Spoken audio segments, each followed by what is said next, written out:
right, so first of all, welcome everyone to come to our event this afternoon. So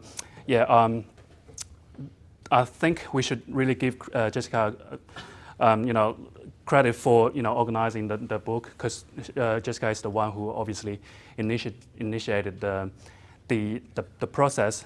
Because we do think, personally, we are mortgage brokers to start off with, and then we have been involved in the management rights lending for the last four or 5 years. So when Jessica started talking to us about the book, I thought it was a great idea, because by the time we have all developed a huge passion for the industry, and I think with more and more people coming into the industry, we can really make it prosper. But the thing is, on the market, I don't think there's such book exists. I mean, we have the other ABMA code of conduct and things like that, but really, to put ideas and insights from 8 different perspectives surrounding the management rights industry is really a fantastic idea, and I think you've done a great job for organizing that.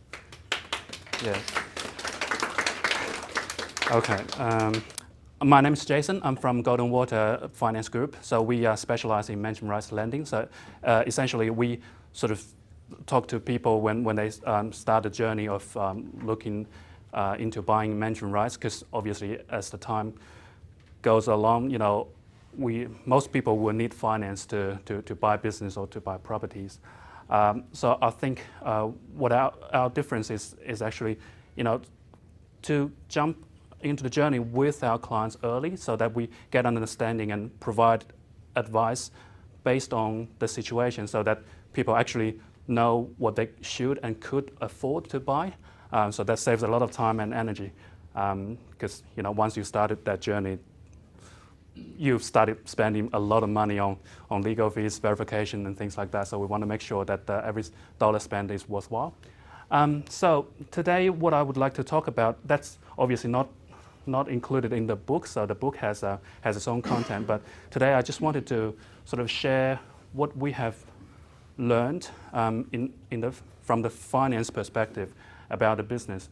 I think Richard was asking the question who is actually running the business. About 1/3 of people is running the business already in the room. But even though some other people might just started looking, I think it's still a great idea to sort of try to get an understanding as in what's actually involved, apart from the running, that's involving finance and the operational kind of things when it comes to finance and the banks and transactions and the accounts. So this is the main focus that we'll be talking about today. So the cash flow and the bank reviews. And I'll essentially break it down into 3 components. So the account management, the cash flow, and the bank reviews. Can I ask a question? Just anyone can shout out from the floor. For a typical management rights operation, what are the typical accounts that you will deal with on a daily basis?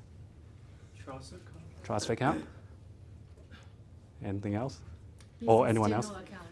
Yeah, general business account. And Loan account. loan account, that can be relating to the business as well. And then where do you get the money to spend for yourself? Go out for dinner and. Saving account. Well, yeah. So essentially, the personal account. So what I'm trying to get at here is that for a typical management rights business, there are 3 typical accounts you will be dealing with.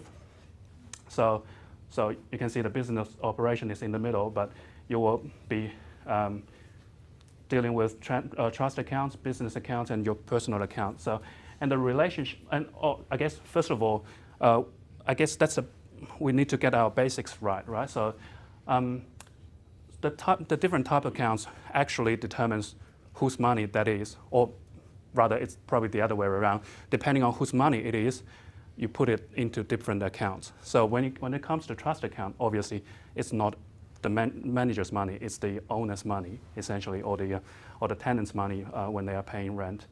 And then business account, that's actually strictly relating to the running of the business. And then obviously there's your personal account where you get distribution from your business or your draw wages from your business. So I guess if for any typical business accounts and personal accounts, people know that they should keep them separate. Not everyone does, but when it comes to a trust account, obviously that's more strict rules around it. So we do have to be very, very, very careful about that.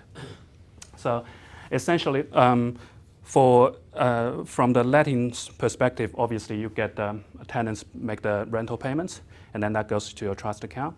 And then when you do the disbursement, part of that goes to your owners, and then part of that as your commission goes to your business account.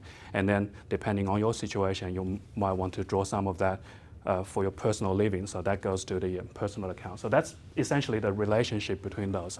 I just thought, we should, although people might have been running it for a while, but sometimes, depending on the situation, they might get it confused with the running of those accounts. So.